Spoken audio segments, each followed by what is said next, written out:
ওরে তোরা তাড়াতাড়ি পা চালিয়ে চল বাবা, বেলা করিয়ে সন্ধে নামলো দেখ।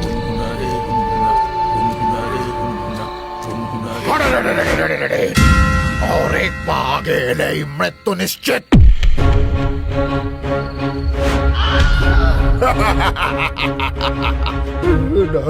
ডাকাত ডাকাত, জলদি জলদি টাকার বাক্সা নিকাল, জলদি। দয়া করো ভাই, এ টাকা সরকারের, এ টাকা না পৌঁছতে পারলে আমার চাকরি চলে যাবে, বউ বাচ্চা নিয়ে পথে বসবো। আর টাকা না দিলে প্রাণটা গাওয়াবে, আসবে তোর পরিবার পথে বসবে। ভগবান, এ কি ধর্ম সংকটে ফেললে, আমি এবার কি করব? মিল গয়া ভাই, মিল গয়া। দোয়াই তোমাদের, এ টাকা নিও না, এ টাকা নিও না। গ্রামের লোকেদের বাঁধ তৈরি টাকা রয়েছে, এতে দয়া করো ভাই। মিল গয়া, अब जल्दी পালা পালা। নিও না ওগুলো। হায় হায় হায়, এবার এই মুখে আমি জমিদার বাবুর কাছে কি করে যাব? ডাকাতরা টাকার বাক্স নিয়ে চলে গেলে বিপ্লব আহত অবস্থায় গ্রামে ফিরে এলো। এদিকে গ্রামের লোক তাকে দেখে ছুটে আসতেই সে সমস্ত ঘটনা খুলে বলল। ডাকাত? বকুলতলার মাঠে ডাকাত? এ তো আজন্মেও শুনিনি আমরা। একদম হক কথা বলেছিস ভাই, এ তো যেন আম গাছে কাঁঠাল হওয়ার মতো আশ্চর্যের ব্যাপার। আমি কি করে জানবো বলো? সরকারের টাকা জমিদারের কাছে নিয়ে যাচ্ছিলাম, আর তার মধ্যেই এই কাণ্ড। হায় হায়, এবার কি হবে কর্তা? আমাদের গ্রামের মাঠ কি করে হবে?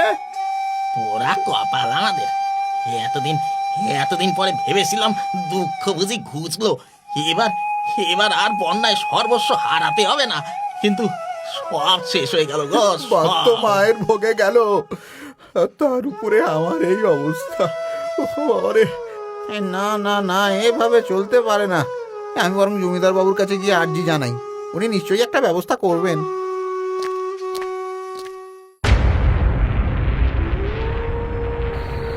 জমিদার বাবু, সত্যি আপনার বুদ্ধির জবাব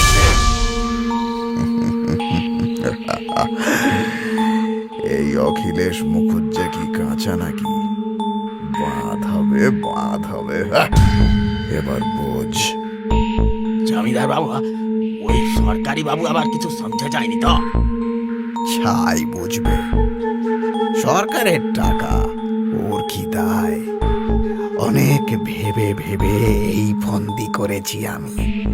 অতগুলো টাকা কি আর হাত ছড়া করা যায় নাকি?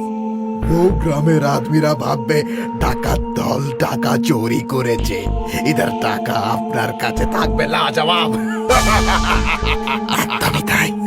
আরে তোরাই বল না, গ্রামের ওই ছোট লোকগুলোর জন্য অতগুলো টাকা নষ্ট করার কোনো মানে আছে? সেই বাদ বলেছেন, কিচ্ছু লাভ নেই। একবার বন্যা হবে, কিছু লোক মরবে, প্রজার ভার কমবে, আমারই সুবিধে, বুঝলে কিনা? সবই দূরদৃষ্টি।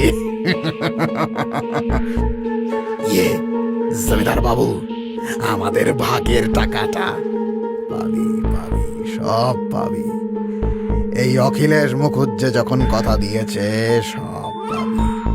কাল রাতের আগে এই টাকা সরিয়ে ফেলতে হবে। এত বড় ষড়যন্ত্র? না না না না না, এইসব কথা আমায় মোড়ল মশাইকে বলতে হবে, এক্ষুনি বলতে হবে। যাই।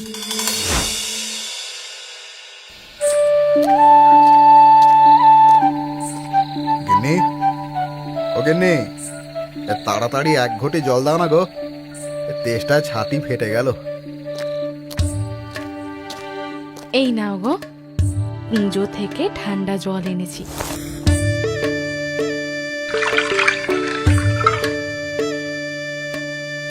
আরে গিন্নি, যেন ধরে প্রাণটা ফিরলো, বুঝলে? ও তরুণ, ঘরেই আছিস দেখছি। আরে মোড়ল মশাই যে, আপনি এখানে? আমাকেই ডেকে নিতেন।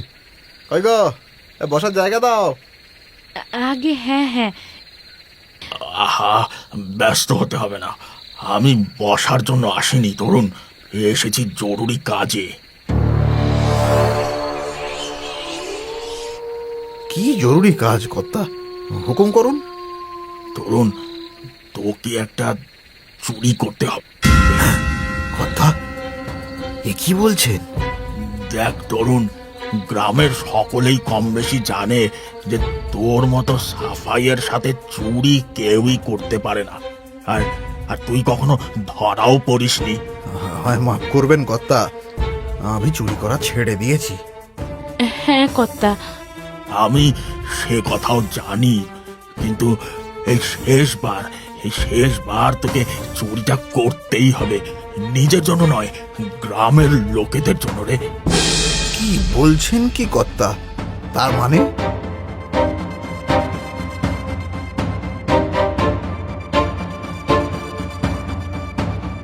জমিদার বাবু এটা কি করে করতে পারলেন মোড়ল মশাই? অর্থের লোভ, মানুষের বোধ বুদ্ধি সব লোভ পাইয়ে দেয় রে। আর তাই ওই টাকা জমিদার বাড়ি থেকে তোকে তোকে চুরি করে আনতে হবে তরুণ। মোড়ল মশাই, এ কি বলছেন আপনি?